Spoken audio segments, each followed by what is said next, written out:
order the Appearance Review Board meeting on April 7th, Can you turn your mic on, 2026. please? Your mic. Thank you. Let's stand for the Pledge of Allegiance.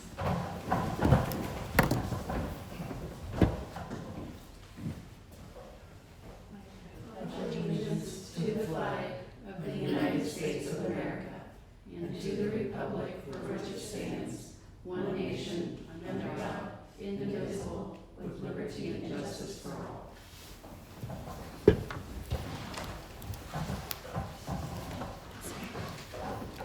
Hello.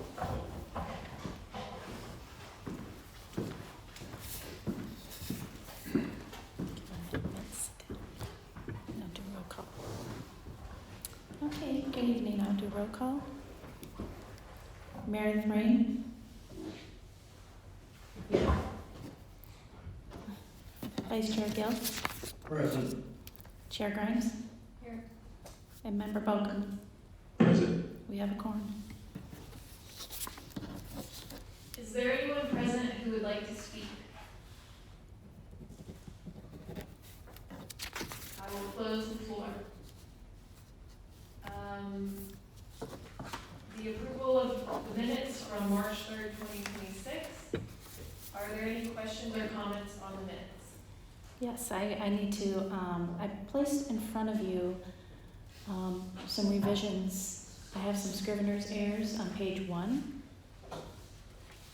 And then, let's see here. In page 8, there are some revisions requested by Vice Chair Gill. And Vice Chair, do you have any further clarifications on those? Those revisions? Yes. Okay, so I did write up a statement, so I made sure I get it right this time. Can you talk right into your mic so the attorneys can hear us? Yeah, I did write up a statement to make sure I got this right. So at our last ARB meeting, we spent a pretty good amount of time on the variances that the developer wants for the Turnpike Commerce Park. One of the variances was for fenestration. And our land development code requirement is 30% fenestration of facades facing roadways. The developer was asking to have this reduced to 8% fenestration. One of Chair Grimes' statements was that she supports approval with the condition that the 30% fenestration requirement is met on all end caps facing a major highway, along with incorporating building elements that better reflect the character of our town. I was on the same page regarding this, so when I made my motion to approve the Turnpike Commerce Park, I added the following condition relating to fenestration. That we adhere to the 30% fenestration on the end caps facing State Road 50 and the Florida Turnpike. The town attorney asked me over Zoom, wanting clarification on whether the requirement for 30% fenestration on the end caps facing State Road 50 and the Turnpike should instead be phrased as end caps visible from State Road 50 or the Turnpike. Well, I responded too quickly and I said yes. I should have taken a moment to think about this because I just contradicted what I said in my motion. So in reality, I do not agree to changing the wording to State Road 50 or the Turnpike. I believe that we want the motion we approved to read 30% fenestration on all end caps facing both State Road 50 and the Turnpike and not one or the other. So, I'd like to know if everybody wants to discuss where we go from here and what our options are regarding the minutes from our last ARB meeting. How does that work? Can you even revise Yeah. the motion that we passed before? Members, good evening. That's the matter that was just brought up is why I jumped on. Unfortunately, I've been in meetings all day, so I haven't had a chance to speak with staff beforehand. Vice Chair, let me ask you: is the concern just with the and versus or is it with the visible versus face it, or both? It's both. It's both. I believe that we'd like it to be throughout the whole building on all the facades. so it's very uniform. So wherever you're looking at it from, because visibility is subjective to where you're looking at it from. So it should be 30% penetration, I believe, on all end caps facing the turnpike and State Road 50. That's what I intended my motion to be. All right. So first off, with regard to the and versus or, was there a distinction there that you were discerning? Because if you were concerned that it would somehow only apply to ones visible from both, I certainly in my rephrasing there did not have that intention in that being the case. So is the concern just from either one? When I read the minutes and went back over it, and when it says or, that means if the developer decides that they only want to put the fenestration on the front, on the facade facing, the end caps facing 50, then they would not have to do it on the end caps facing the turnpike.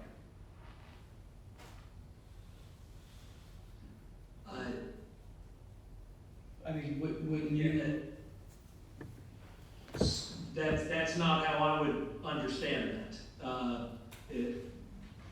My understanding had been that it was that visible from either of them effectively. And would take care of that. It would take all the ambiguity out of it, right? I mean,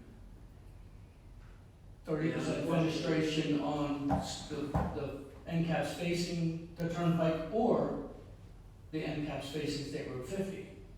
That could take 4 end caps out of the equation. Yeah. Okay. Let's jump to the other piece real quick. This is, and I apologize if there's any confusion. That's precisely why I jumped in, because there had been in that last meeting a lot of discussion about two different potential ways to go, and there have been a lot of discussion from members of the board, as I recall, on each, references to facing and then references to visible. And based on my understanding of the discussion of where it had been, I thought that that was the intention, which is why I asked to get clarification. With regard to the and or, I think your intention was very clear that it's meant to encompass, any and all from that prior meeting. But that's why I asked about the visible versus facing, because there had been a lot of discussion to that point, and I'm sorry if my trying to get clarification for the purposes of the record introduced any confusion. That's something we try to do to make sure we don't have confusion. So I'm sorry if that didn't work out in this instance. The issue ultimately becomes minutes, and approving of minutes is not a mechanism to change the quasi-judicial decision that was made when the applicant was there and had the opportunity to discuss it and all of this. You can imagine the situation that would occur if we could just fire up minutes every time and make changes after the applicants left the room. So that's the concern I have with regard to any tweak with regard to that. Again, I apologize if my attempt at clarification, introduced any sort of concern there with regard to the visible versus facing. But my recollection was there had been substantial conversation on that exact point, and it had been my understanding from the direction of the conversation that had been the intentions, and that's why I wanted to make sure something wasn't getting misspoken on the record. So I'm sorry if that didn't accomplish that goal in this instance. So where does that leave us? And what can we do from here? With regard to your concern that you think it was phrased in a way that someone might understand that the developer gets to choose one or the other, I did not take that from the substance of your motion at all. So, so the minutes to reflect to provide any clarification on that, they could read that are visible from either State Road 50 or the Florida, or visible from the Florida Turnpike. Just to make it a little bit more clear, it's intended to encompass any end cap that is visible from either. With regard to the matter of visible versus facing, unfortunately, that's exactly why I asked the clarifying question, just to see what it was the intention was, and that's something we do often to try to make sure that folks aren't saying the wrong thing or saying things, in an offhanded way when they meant to have a little bit more detail. Okay, that's why I also, I just wanted to clarify that I actually should have taken a moment to think about that, because there is part of a sound wall on the turnpike. In the minutes, I think I read that the developer says it covers like 70% of it, but driving by it doesn't look like it's gonna cover 70%. Maybe as you're driving north, you may not see as much of it, but when you're driving south, you're gonna see a lot of it. And we just feel that the architectural detail, the appearance, should look like the front. The rear of it should look like the front. Hey, Wade. Yes. So the path forward, would it make sense for John to either put something in writing or come to the planning and zoning board meeting to clarify his comments so that it is correctly on the record for that hearing? Sure. Yeah, and that was, thank you very much for bringing that up, Elise, because that's, I suppose, kind of the saving grace a little bit. You all were not the last stop for this train. So we've got to maintain the integrity of the minutes, to the extent we can. But after reflection and all of this, if it is the case that where you really think in your best mind you wanted to go on this was that, you certainly could in writing and then in person at the next stop of the train come and share. Hey, look, it said this, but we had a lot of bouncing back and forth, and I think we're really meant to go with this. Okay, so did you say at one time tonight that if we did not approve the minutes, that doesn't have any bearing on the next stop in this process? Or what happens if we were to not approve the minutes? Well, I would offer to you, unless the minutes were being delayed for some particular reason, for something to happen, it's incumbent upon the board as a ministerial matter to adopt the minutes. Okay.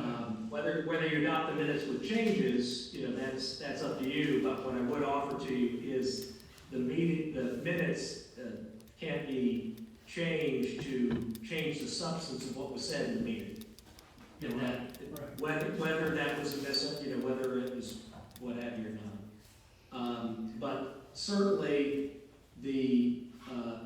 I did not take the meaning of your motion at all to indicate that the developer had the option to choose, just one of the two streets to pick, we're gonna put end caps on or visible from that one.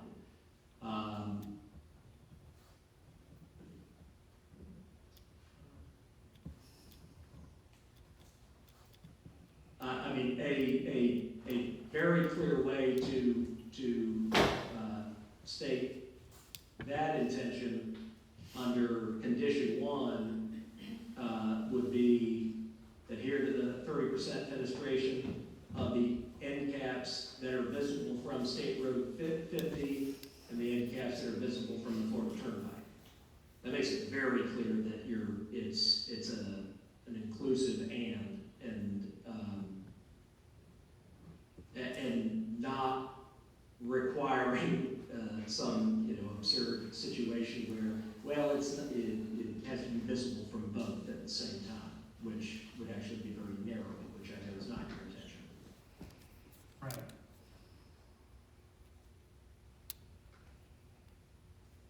All right, well, does anybody else have any thoughts on that? I think it makes sense to add the clarification and approve the minutes with the clarification. Okay. So we can approve the minutes, but I could submit Just to- my statement. So when you say clarification, do you mean as amended, as I as put you- them in front of you, or are there any other amendments? Do you have what I placed in front of you? Right. So, Oh, these are the amendments. We can't amend it anymore, right? No, because Okay.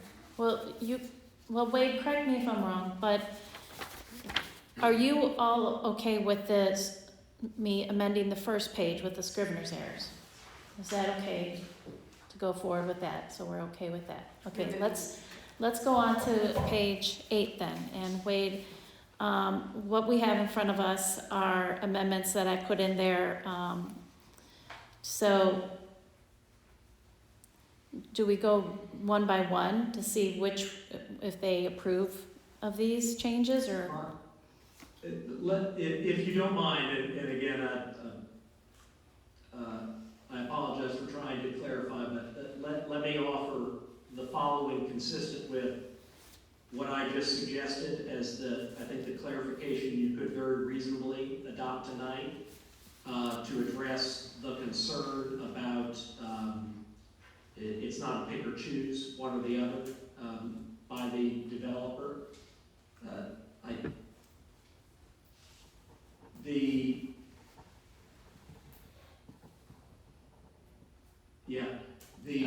motion,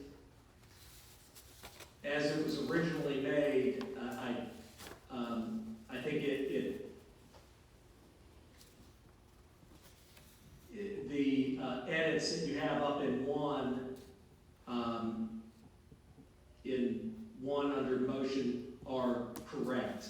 As originally stated, it was facing State Road 50 and the Florida Turnpike.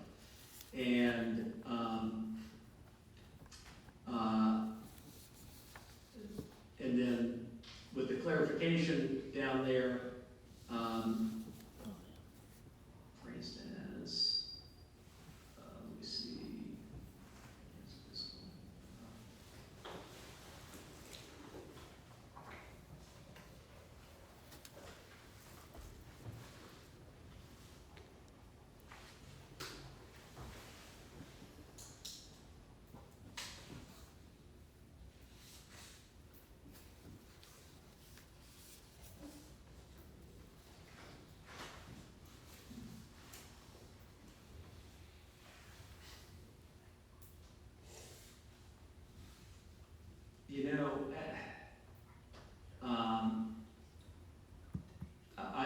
Vice Chair, I would offer to you, I think that restated just with the or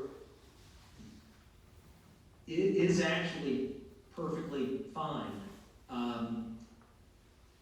Because it does not, from a legal reading of any of that language, imply that they get to pick and choose which one.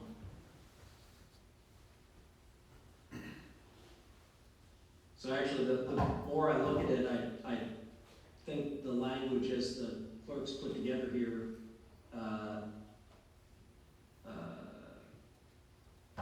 on here, it encompasses what the edits ought to be, and then vice chair, you know, if your concerns being what they are, you can absolutely, you know, share something in writing and then go to the next stage in the process and share those concerns and share what you think they ought to do.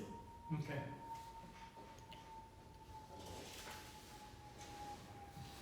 So with that, after reviewing all this, my recommendation, consistent with our discussion here, would be to approve the minutes with the amendments as provided to you by the clerk. Yep, that's what we'll do. I'll just make sure I follow up, that's all. Because I just don't, I mean, I know it doesn't have the word either with the or, so I can see where you say that they couldn't take that liberty. Yeah, and another thing to keep in mind is as this moves through the process, to the extent there is any, you know, concern that there's an ambiguity there, we're going to make sure when there's final language drilled down in the final instrument of approval of anything on this, we'll make sure it's crystal clear to that point. Okay, thank you. All right. Thank you all very much, and again, I'm sorry, very sorry for the confusion. Can I have a motion to approve the minutes? I'll make a motion to approve the minutes with Kathy's adjustments. Can I have a second? Second. All in favor? Aye. Any opposed? Motion passes. You all have a good night, and I'll leave you in Chloe's very experienced hands. Thank you, Wade. Now is the new business of 320 South Tubb Street, non-residential fencing design review. Staff will present this item.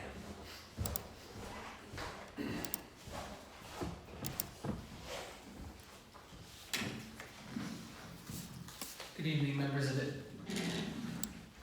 Is that on? Good evening, members of the ARB. I know I'm a new face here, so I'll just start off saying hello, everyone. I'm Taylor Haig. I'm the newest planner for Wade Trim, contracted town planners for the town of Oakland, and I'm honored to be here presenting this case for you tonight. So some of this, for some of you, may be familiar. We are talking about the property at 320 South Tubb Street, approximately 1¼ acre property, both commercially zoned and containing a future land use classification of commercial. It is located within our urban corridor design district, and the intent is similar but different. Tonight we are going to be reviewing the revised request for a commercial fence on this property. Next slide, please.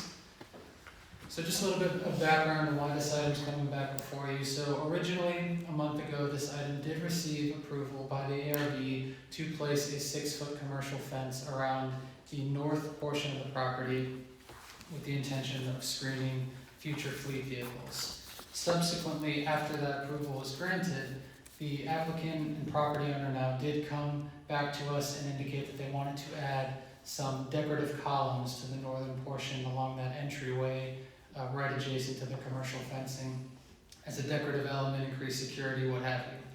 So because that expands upon the scope of what was originally brought before you and was not originally reviewed by you as a board, it does have to come back for that expansion of scope to receive another approval before you. Next slide, please.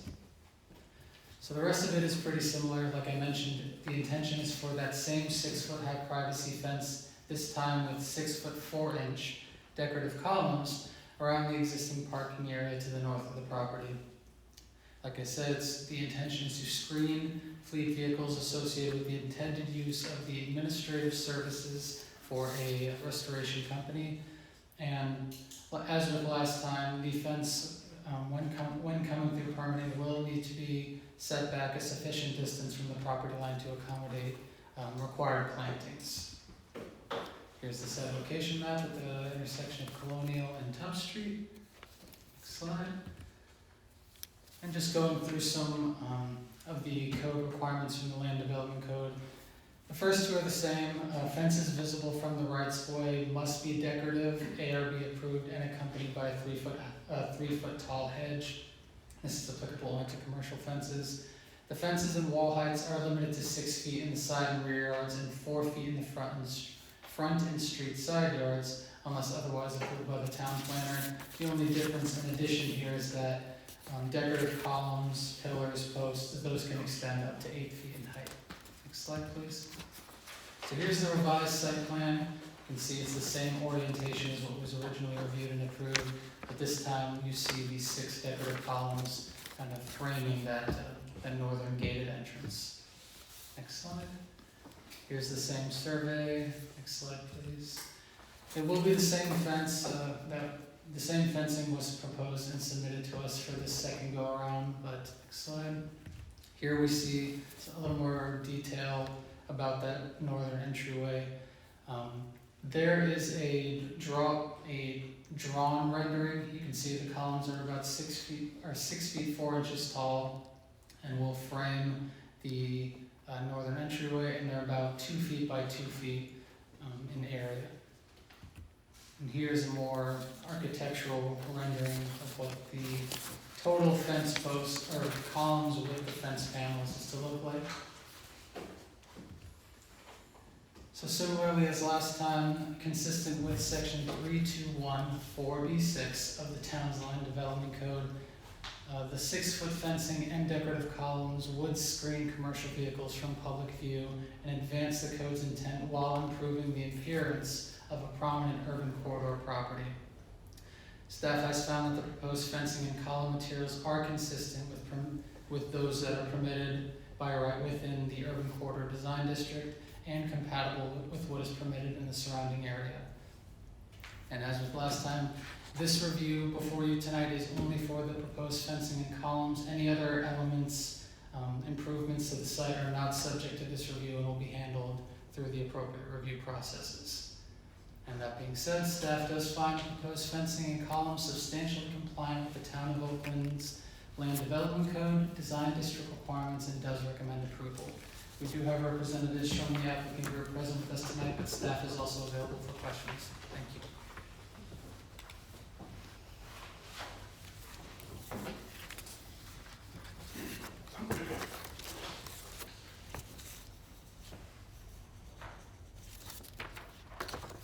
Is the applicant present and wish to speak? I am. Please state your name and address. I'm Kenny Welch, and I own Performance You, Fence and I'm Rental. sorry, you need to Come to the podium, Sorry? right here at the You podium. need to come to the podium. Speak into the microphone. Otherwise, it doesn't go into the Hi. record. My name's Kenny Welch. I own Performance Fence and Rail, and I will be the fence contractor for 320 South Tub. Do any members have any questions or comments?